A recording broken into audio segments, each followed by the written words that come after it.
Experiment time. Can I make a decent portion of the Billboard 200 #1 albums of the 2020s using this one picture I took of myself on an iPad and a few minutes on Procreate? Let's see. Kind of. What makes for good album art? It's a very subjective question, as one man's trash may be another man's treasure. The art for Bitches Brew and Unknown Pleasures both slap, but they seem to work based on seemingly opposite wavelengths. Why do these both work? Well, first off, both are recognizable at a distance. This should go without saying, but albums with distinct covers leave more of an impression than albums that necessarily have perfectly polished covers. And yet we keep getting this deluge of artists' faces. Not all of these are bad, in fact, a lot of them are good, but this is only tapping into a very, very small fraction of what cover art can be. Pictures typically need a big creative spark in order to stand out in the marketplace, whether that is through the mise-en-scène or the way that it's edited. I one time saw someone wearing a poncho of the post-Bjork album cover, and I feel like that is the level that all picture-based albums should be striving for. Look at this Devo album. Yes, it's a picture of the band, but upon closer inspection you realize that John Devo is actually holding the reality of Devo land, beckoning you to enter his beautiful world of spuds. As you get sucked into this alternate universe, you have but 4 words. Oh no, it's Devo.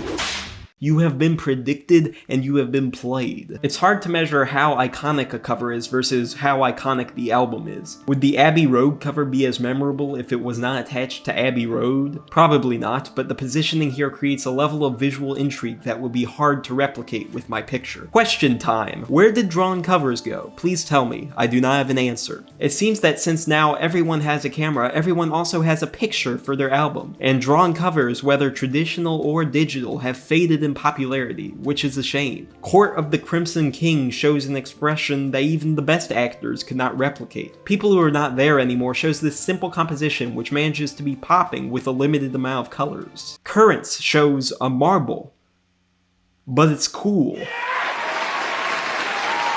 Take a look at some of the covers for Oingo Boingo. Albums like Good For Your Soul and Boingo Alive convey so much more atmosphere, so much more energy than a picture ever could. Look at the lines and angles of this design. They go.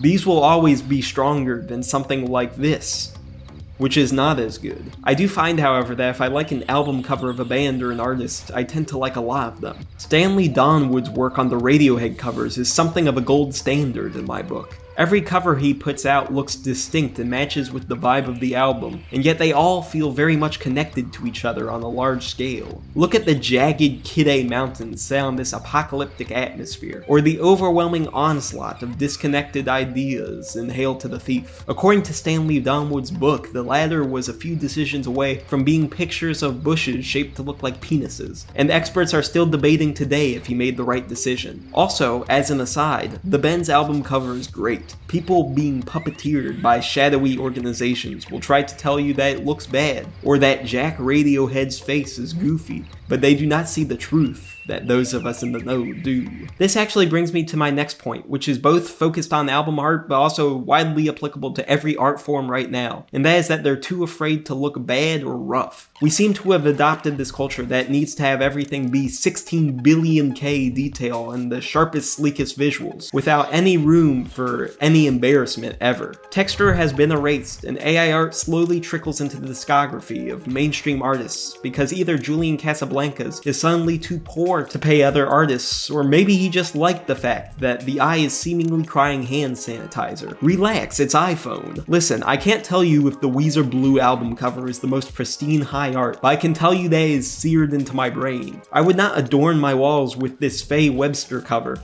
as it elicits a sort of fight or flight response in me, but that is a stronger emotion than an album of someone looking pensively off into the distance ever could elicit. The point is, I'm not trying to make a value judgment on any particular album cover, but that a diversification of designs throughout the albums from big popular artists will create a more intellectually and artistically stimulating experience for everyone. My other point is, what is the Gracie Abrams album cover trying to convey?